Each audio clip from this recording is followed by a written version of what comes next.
বিসমিল্লাহির রহমানির রহিম। আসসালামু আলাইকুম। তো আজ আমি চলে আসলাম একদম একটা নতুন ভিডিও নিয়ে। তো আজ আমি এমন একটা ভিডিও দেখাচ্ছি, আপনারা হয়তো অনেকে মানে এটা দেখেন নাই। তো আমিও কিন্তু এই প্রথম এই জিনিসটা দেখলাম। তো এখন চলে আসি, আপনারা দেখতে পাচ্ছেন এখানে কিছু বাঁশ খুঁটি নিয়ে ওনারা কিছু একটা করছে। তো ওনারা কিন্তু আজকে এখানে একটা টিউবওয়েল বসানোর জন্য এসেছে। তো আমিও কিন্তু জীবনের প্রথম দেখলাম, আমি কখনো আগে দেখি না এটা। তো আপনারা যারা যারা দেখেছেন সবাই কিন্তু কমেন্ট করে জানাবেন। তো দেখেন, আমি ভাবছিলাম যে এই পাইপগুলো দিয়ে কী হবে। তো ওনারা কিন্তু এই পাইপগুলো দিয়ে ওইখান থেকে, মানে পাশে একটা পুকুর আছে সেখান থেকে পানি এনেছে।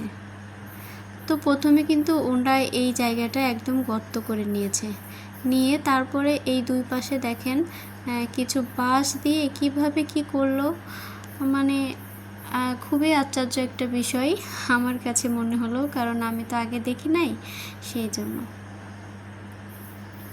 এইদিকে আবার বাচ্চারা মারামারি করছে। তো যাই হোক, ওদেরকে অনেকবার বলেছিলাম, ওরা শোনে নাই।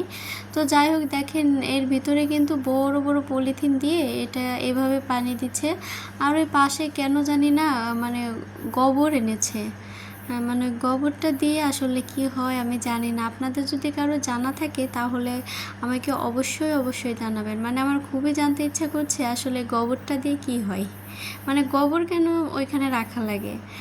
তো আমি আম্মুর মুখে গল্প শুনলাম যে গোবর নাকি লাগে, কিন্তু আম্মুও বলতে পারলো না আসলে কেন লাগে। তো দেখেন এখানে কিন্তু ওনারা বড় বড় পলিথিন এনে রেখেছিল।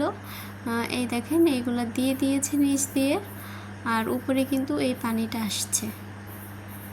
তো আসার পরে কিন্তু এরা খুবই ভালো করে, মানে এদের মাথায় কত বুদ্ধি আল্লাহ জানে, আমি মানে বুঝতেও পারি নাই কিভাবে কি করলো।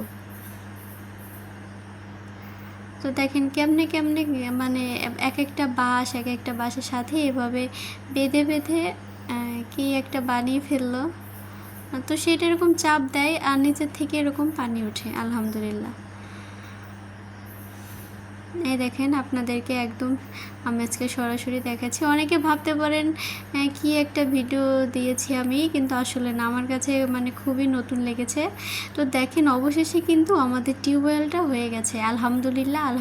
টিউবওয়েলের পানিটাও কিন্তু অসাধারণ, মানে খুবই টেস্টি। আর পানিটা কিন্তু অনেক আসে। তো সবাই কিন্তু আমাদের জন্য দোয়া করবেন, আর সবাই ভালো থাকবেন, বেশি বেশি করে কমেন্ট